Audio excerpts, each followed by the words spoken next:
आप सभी का गोविंद सर मैथ्स रेडियार में स्वागत है।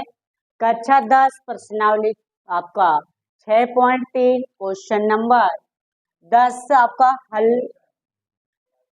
लाइव में रिचार्ज खत्म हो चुका है।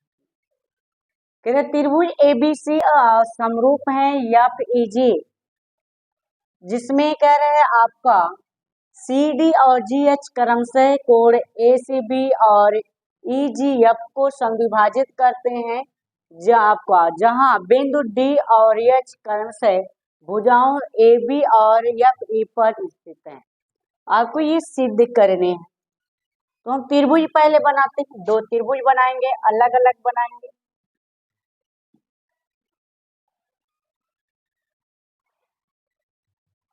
देखिए ध्यान से, ABC जिसके F E और G सेम बना दिया। ABC FEG समरूप है। क्या है? समरूप। तो समरूपता की कसौटी से आप क्या जानते हैं? यानी कि संगत भुजाएं क्या होंगे? समान अनुपाती होंगे, संगत कोण बराबर होंगे। उस नियम का पालन करना होगा। उसके बाद कह रहे हैं CD देखो AB FE पर स्थित है DH, तो AB पर कौन है? D है। FE पर क्या है आपका? H है, जिसमें CD और G कैसे कोण है? समविभाजित करते हैं, दो बराबर भाग में बांटते हैं, दोनों आपस में कोण क्या है?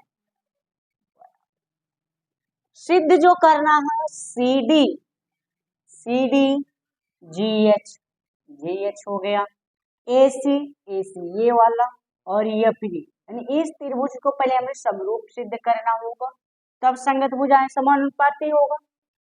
दूसरा देखिए यहाँ से DCB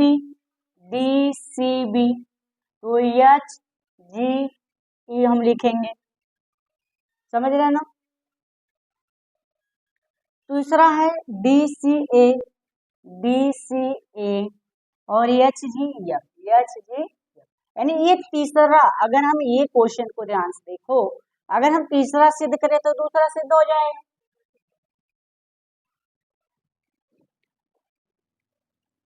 तो यहाँ से देखिए आपका पहला क्वेश्चन जो हम लोग हल करेंगे, ये वाला त्रिभुज लेंगे। पहले तो आपका पहले लिखा जाएगा, इसको लिखो। चूंकि त्रिभुज ABC समरूप है त्रिभुज FEG समरूप है, तब इनकी संगत भुजाएं और संगत कोण क्या होंगे? समानुपाती। संगत कोण की बात करें, क्योंकि कोण से ही हम सिद्ध कर सकते हैं और भुजाओं से नहीं। ठीक, तब कोण A बराबर कोण F कामा कोण B बराबर कोण E कामा कोण C बराबर कोण G संगत कोण।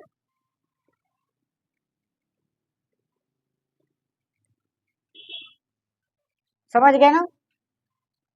ये आप सभी को समीकरण 1 मान लीजिए या बाद में लिखिएगा, ज्ञात केवल है। ठीक, दूसरा देखिए, अब यहाँ पर ये दिया है AC और G। ठीक, यानी कोण ACB, चूंकि कोण ACB और कोण EGF को क्रमशः CD और GH समविभाजित करते हैं। GH क्या करते हैं? समद्विभाजित करते हैं। क्या करते हैं? समविभाजित करते हैं। इसलिए इनके कोण समविभाजक क्या होंगे आपस में? तो कोण यहां से देखिए, ध्यान से लिखिए, BC कोण BCD बराबर कोण ए सी बराबर होगा और कोड एच जी बराबर एफ जी, या कोड एफ जी, समझ गए ना। अगर ये समद्विभाजक हैं आपस में बराबर हैं तो इन कोणों का क्या होगा, दोनों पक्ष में 2 का अगर हम गुणा कर रहे हैं, यानी आप ये समझिए ये समद्विभाजक है तो ये दोनों का आधा है ना, दोनों का क्या है आधा। अगर हम दोनों में क्या करें 2 का गुणा कर रहे हैं तो इसके समद्विभाजक भी आपस में क्या होंगे, डायरेक्ट लिख सकते हैं। देखिए चूंकि कोण ACB, कोण AC ये वाला देखो C किसके बराबर है, कोण ACB बराबर संगत C यहाँ G के बराबर है। G को क्या लिखेंगे, एफ जी ई, ये कोण बराबर है ना, बताओ बराबर है ना। देखो यहाँ समीकरण 1 से लिख देते, समीकरण 1 पूरे को मान ले समीकरण। यहाँ देखिए इसके समद्विभाजक किया जाए 2 बराबर भाग में बांटे, दोनों पक्षों में 2 से क्या करें भाग देने, यानी आपका कोण ACB बटे 2 बराबर कोण FGE बटे 2, इसी के समद्विभाजक है ना, थोड़ा सा कंफ्यूजन दूर करने के लिए लिख रहे हैं। देखिए इसका समद्विभाजक यहाँ दिया है, कोण ACB और इसके समद्विभाजक करता है, समद्विभाजित करता है, यानी 2 बराबर भाग में, तो 2 से हमने भाग दिया तो 2 बराबर भाग में बटा, जब 2 बराबर भाग में बटेगा तो यहाँ से देखिए ध्यान से इसी के बराबर होगा ना, या करके क्या लिख सकते हैं कोण BCD बराबर कोण ACD बराबर ये वाला लिखेंगे कोण HGE बराबर कोण FGH, लिख सकते हैं कि नहीं। ये देखो बराबर भाग में विभाजित करता है तो ये आपस में बराबर थे तो इसके समद्विभाजक भी बराबर होंगे, वो नहीं होना आएगा तो लाइट बंद हो जाएगी, है हिलाओ मत, नहीं हिल जाएगा तो हिलाने लगेगा, समझ गए ना। ये समीकरण क्या मान लें, आप इतना लिखिए, ऊपर ऊपर तो लिख चुके होंगे ये सब सिद्ध करना ना, तो नहीं लिख तो लिए हो सिद्ध कर, ये क्वेश्चन किताब से इसी को मैं सिद्ध करा दे रहा हूँ, चलिए यहाँ लिख देते सिद्ध कर देते तब लिखिए।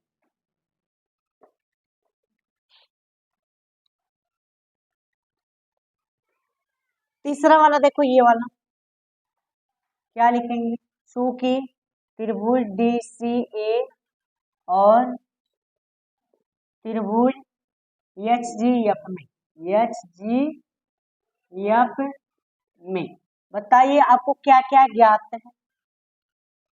इस चित्र को ध्यान से देखो, ये कोण आपका A कोण F के बराबर है, कोण A बराबर कोण F ज्ञात है, ठीक। दूसरा आपने क्या ज्ञात किया, C कोण G के बराबर, देखिए समीकरण 3 से C कोण ये वाला ACD और यहाँ से FGH, ये ना इसको और इसको लो ये वाला,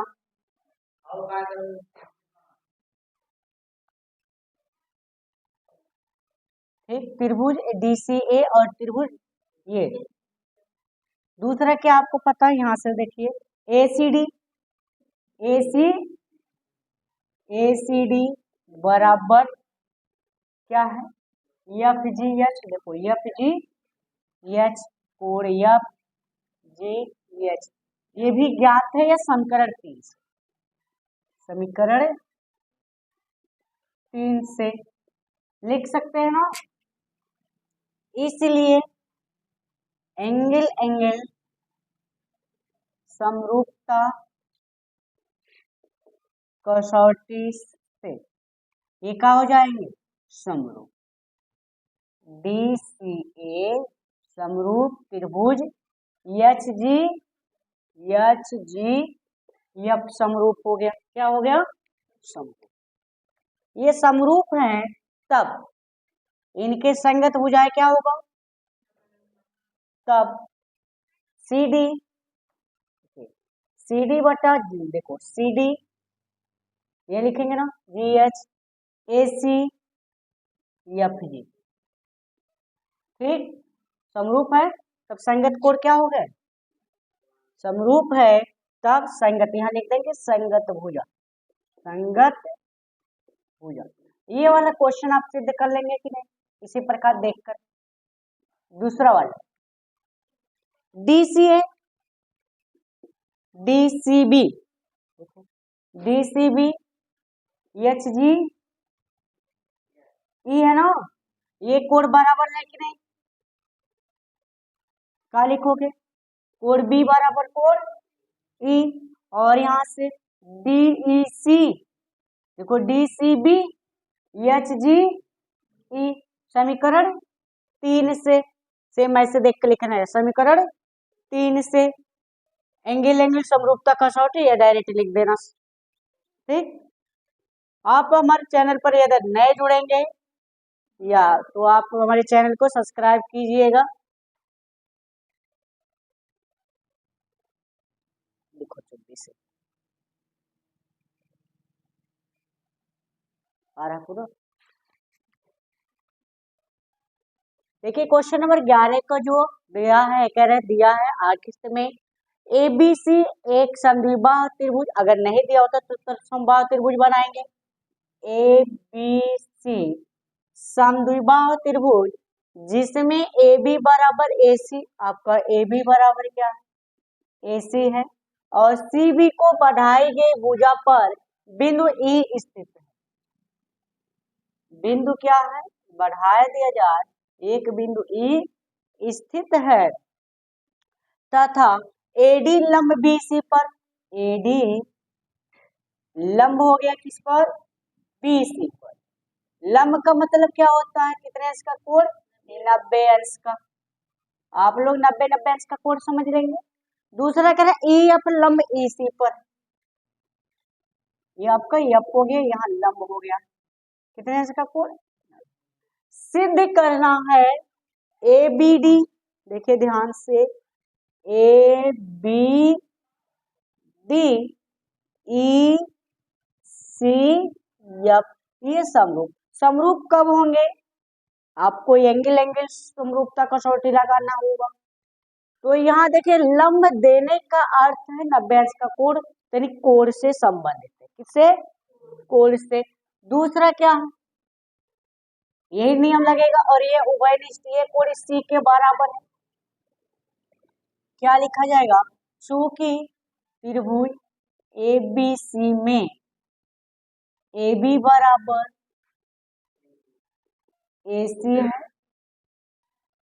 है इसलिए कोण B बराबर कोण C। समान भुजा के सम्मुख कोण क्या होते हैं, बराबर होते हैं। लिख दिया जाए समद्विबाहु त्रिभुज है या समान कोण के समान भुजा के सम्मुख, छोटू काय पढ़ने नहीं आया, ये लिख सकते हैं ना, याद रखेंगे। समीकरण क्या बनाएंगे, एक मानकर चलेंगे, ठीक। दूसरा देखिए, चूंकि AD लंब BC और EF लंब AC है, इसलिए क्या लिखेंगे, इसलिए इनके कोण कितने अंश के होंगे, 90, यानी आपका कोण इधर दोनों तरफ लेंगे ADB, या D केवल नाम दे दें, कोण डी बराबर और कोण एफ कितने अंश का कोण बनाएंगे?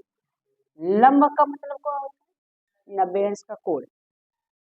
ये इसलिए कोण डी बराबर कोण एफ कितने अंश का कोण बनाएंगे? दोनों तरफ का मान लेंगे, यह 90 अंश का कोण हो गया। समझ गए ना? हमें जो सिद्ध करना उस त्रिभुज पे हम लोग आते हैं, ये वाला। चूंकि त्रिभुज क्या है? ए बी बी डी और त्रिभुज ई सी एफ में, जल्दी से बताइए क्या आपको मिलेगा? कोण डी बराबर एफ 90 है। कितने इसका कोण होगा? 90 ना। यहाँ देखिए कोण बी बराबर किसके है? कोण सी के, ये बी वाला, ये त्रिभुज में ना, तो ये कोण इस कोण के क्या है? कोण बी बराबर कोण सी। समीकरण 1 से, समीकरण 1 से समझ गए ना? इसलिए एंगल समरूपता कसौटी से हो जाएगा कि नहीं? त्रिभुज लिखिए, ध्यान से देखिए। हम समरूप में ए बी डी लिख देंगे, जो डायरेक्ट है वही लिख देना, ए बी। अगर नहीं तो देख लो, कोण बी किस कोण के बराबर? ये वाला सी के बराबर है ना, बी सी के। डी कोण किसके बराबर है? 90, तो ये 90 के है। तो यहाँ आपका बच्चा क्या? ये ना, याद रहेगा कि नहीं? अब हो गया सिद्ध, यही आपको सिद्ध करना था। कहाँ कोण बना? ये अच्छा, यहाँ इति सिद्ध।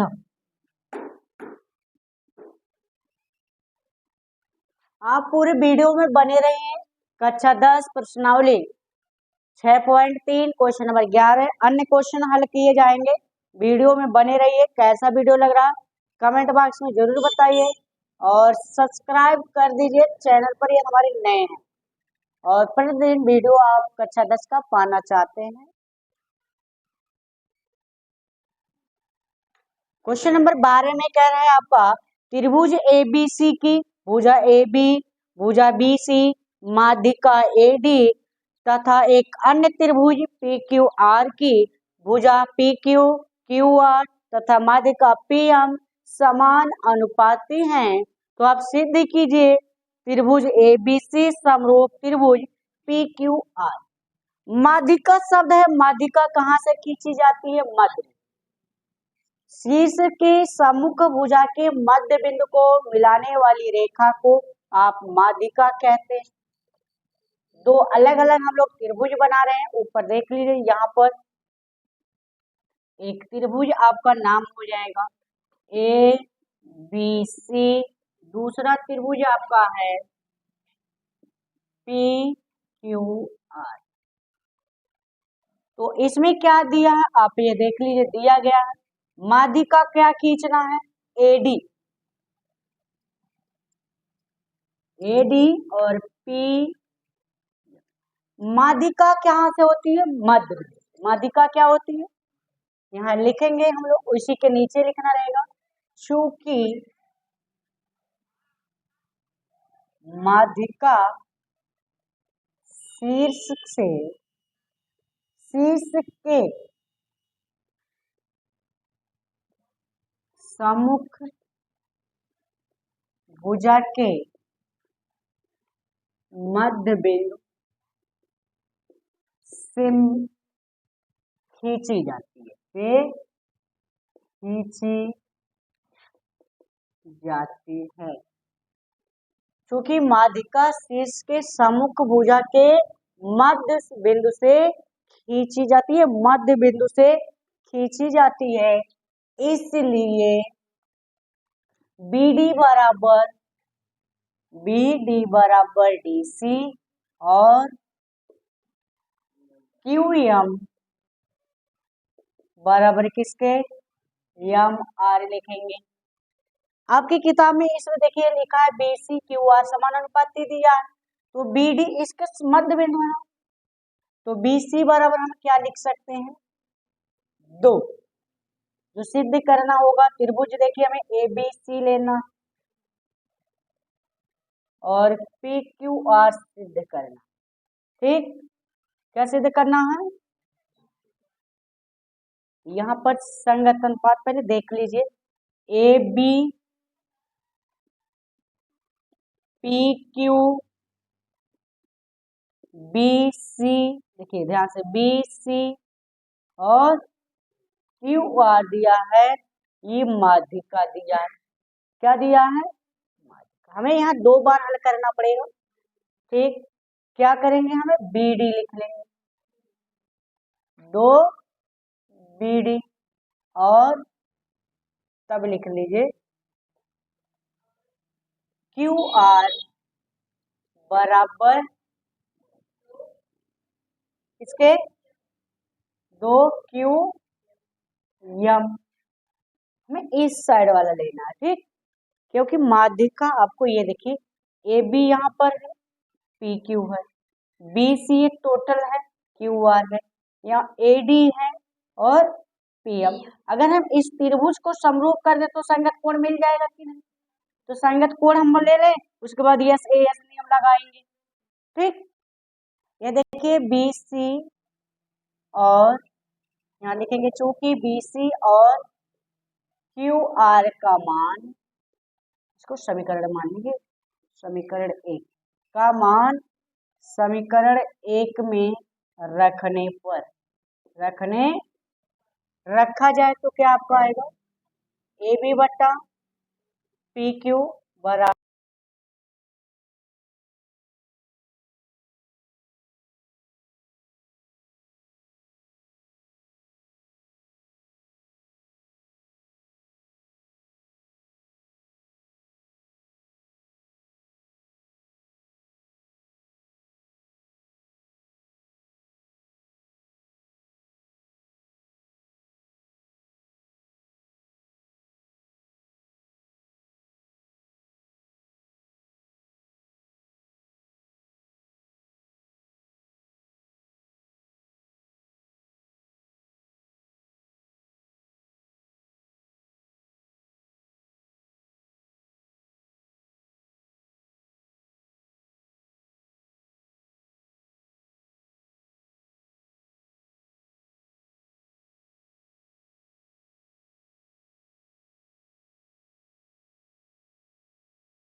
समझ रहे हैं?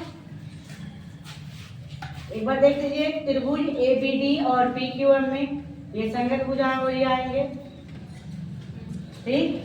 संगत भुजा बराबर हुआ समीकरण 2 से, तो पर में 6.4 से ए का होगा, समरूप होगा और इनके संगत कोण क्या होंगे, बराबर। हमें जो सिद्ध करना है त्रिभुज में एबीसी पीक्यूआर, यहाँ एबी बनता पीक्यू मिल रहा संगत भुजा, देखिए बीसी और क्यूआर मिल रहा है, कोण लेना होगा तभी एस नियम लगेगा, या पर में 6.5 लगेगा।